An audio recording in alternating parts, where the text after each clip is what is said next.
नमस्कार। दुनिया में एक ऐसी संस्था है जिसका मकसद है युद्ध को रोकना और देशों को एक साथ लाना। हाँ, हम बात कर रहे हैं संयुक्त राष्ट्र की। पर सवाल यह है कि ये बनी कैसे और असल में ये करती क्या है। आइए आज इसी की कहानी और इसके मकसद को करीब से समझते हैं। तो इस कहानी की शुरुआत होती है इतिहास के एक बहुत ही काले अध्याय से। हम बात कर रहे हैं द्वितीय विश्व युद्ध की। जरा सोचिए, साल था 1939 से 1945 और पूरी की पूरी दुनिया जंग की आग में जल रही थी। और देखिए, इस युद्ध की जो भयावहता थी वो हमारी कल्पना से भी परे थी। करोड़ों, जी हाँ, करोड़ों लोगों ने अपनी जानें गंवा दी। शहर के शहर बस मलबे का ढेर बनकर रह गए।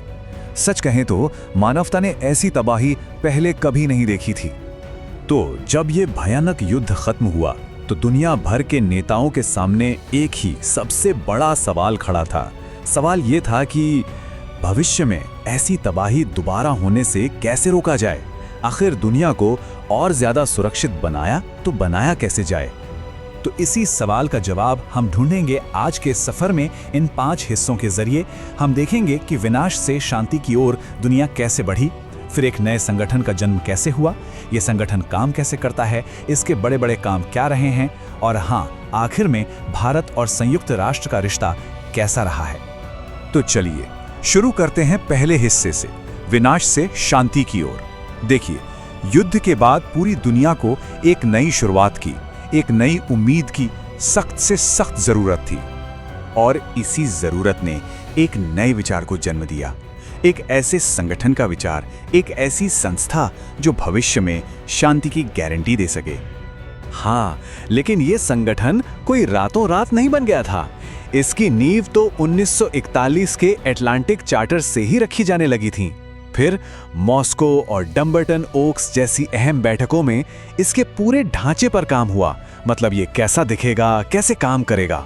और फिर आया वो ऐतिहासिक दिन, जून 1945, जब 50 देश सैन फ्रांसिस्को में इकट्ठा हुए और संयुक्त राष्ट्र चार्टर पर दस्तखत किए।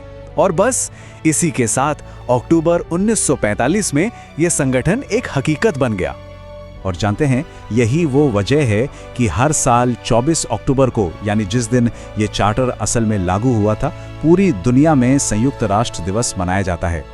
ठीक है, तो संगठन तो बन गया, पर अब सवाल ये है कि आखिर ये काम कैसे करता है। चलिए अब जरा इसकी बनावट को, इसके स्ट्रक्चर को समझते हैं।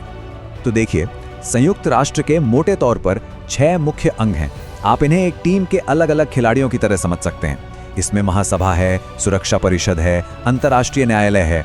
हर एक अंग की अपनी एक खास जिम्मेदारी है और ये सभी मिलकर ही संयुक्त राष्ट्र के बड़े लक्ष्यों को पूरा करते हैं। तो सबसे पहले बात करते हैं महासभा की। इसको आप आसान भाषा में दुनिया की संसद भी कह सकते हैं। ये एक ऐसी जगह है, एक ऐसा मंच जहां सभी 193 सदस्य देश एक साथ बैठते हैं, दुनिया के बड़े बड़े मुद्दों पर बहस करते हैं। और सबसे खास बात क्या है, यहाँ हर देश के वोट की कीमत बिल्कुल बराबर होती है। अब आते हैं सुरक्षा परिषद पर। यह शायद संयुक्त राष्ट्र का सबसे ताकतवर हिस्सा है। इसकी सबसे बड़ी जिम्मेदारी है दुनिया में शांति और सुरक्षा बनाए रखना। इसमें कुल 15 सदस्य होते हैं, लेकिन इनमें से 5 स्थायी सदस्य हैं और इनके पास होती है वीटो पावर। वीटो पावर का मतलब ये कि इनमें से कोई एक देश भी चाहे तो किसी भी प्रस्ताव को अकेले ही रोक सकता है ना ये बड़ी ताकत। और जरा इसके विकास पर भी एक नजर डालिए। जब 1945 में ये बना था, तब इसमें सिर्फ 51 सदस्य देश थे और आज 193 देश इसका हिस्सा हैं। ये आंकड़ा खुद बताता है कि ये संस्था वक्त के साथ कितनी बड़ी और वाकई में एक ग्लोबल संस्था बन चुकी है। अच्छा, इस पूरी विशाल संस्था को लीड कौन करता है? वो होते हैं महासचिव, यानी सेक्रेटरी जनरल, जो इसके सबसे बड़े प्रशासनिक अधिकारी होते हैं। इस पद पर ट्रेगवे ली, डैग हैमरशोल्ड और कोफी अन्नान जैसी दुनिया की कई जानी मानी हस्तियां रही हैं, जिन्होंने मुश्किल से मुश्किल वैश्विक संकटों के समय में दुनिया को रास्ता दिखाया। और अगर हम आज की बात करें तो पुर्तगाल के एंटोनियो गुटरेस साल 2017 से इस पद पर हैं। वो संयुक्त राष्ट्र के 9वें महासचिव हैं। ठीक है, तो हमने इसकी बनावट तो समझ ली, पर इसका असली मकसद क्या है, आखिर ये करता क्या है और इतने सालों में इसने दुनिया के लिए क्या कुछ हासिल किया है। चलिए अब इस पर नजर डालते हैं। देखिए, इसके चार्टर में 4 बहुत बड़े लक्ष्य रखे गए हैं। पहला और सबसे जरूरी, दुनिया में शांति बनाए रखना। दूसरा, देशों के बीच दोस्ताना रिश्ते को बढ़ावा देना। और फिर तीसरा और चौथा लक्ष्य है मानवाधिकारों की रक्षा करना और सबके आर्थिक और सामाजिक विकास के लिए मिलकर काम करना। और अगर इसकी उपलब्धियों की बात करें तो वो लिस्ट वाकई काफी लंबी है। सोचिए, 1948 की मानवाधिकारों की ऐतिहासिक घोषणा से लेके अफ्रीका और एशिया में उपनिवेशवाद को खत्म करने में मदद करने तक, दुनिया भर में शांति मिशन भेजने से लेकर गरीबी और क्लाइमेट चेंज जैसी आज की बड़ी चुनौतियों पर पूरी दुनिया को एक साथ लाने तक इसका असर हमें हर जगह दिखाई देता है। चलिए अब आखिर में बात करते हैं हम सबके देश भारत की। इस इतने बड़े वैश्विक मंच पर हमारे देश का सफर आखिर कैसा रहा है? ये जानना बहुत दिलचस्प है कि भारत 1945 से ही, मतलब एकदम शुरुआत से ही संयुक्त राष्ट्र के संस्थापक सदस्यों में से एक रहा है। इतना ही नहीं, भारत ने संयुक्त राष्ट्र के शांति अभियानों में हमेशा बढ़ चढ़कर और बहुत बड़ा योगदान दिया है। और हाँ, भारत लगातार इस बात की वकालत करता रहा है कि संयुक्त राष्ट्र में सुधार होने चाहिए, जिसमें सुरक्षा परिषद में स्थायी सदस्यता की हमारी मांग भी शामिल है।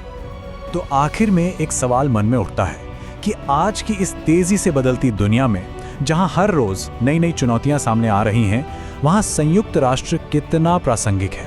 और सबसे बड़ा सवाल, आने वाले कल में इसकी भूमिका आखिर क्या होगी? ये एक ऐसा सवाल है जिसका जवाब शायद हम सबको मिलकर ही सोचना होगा।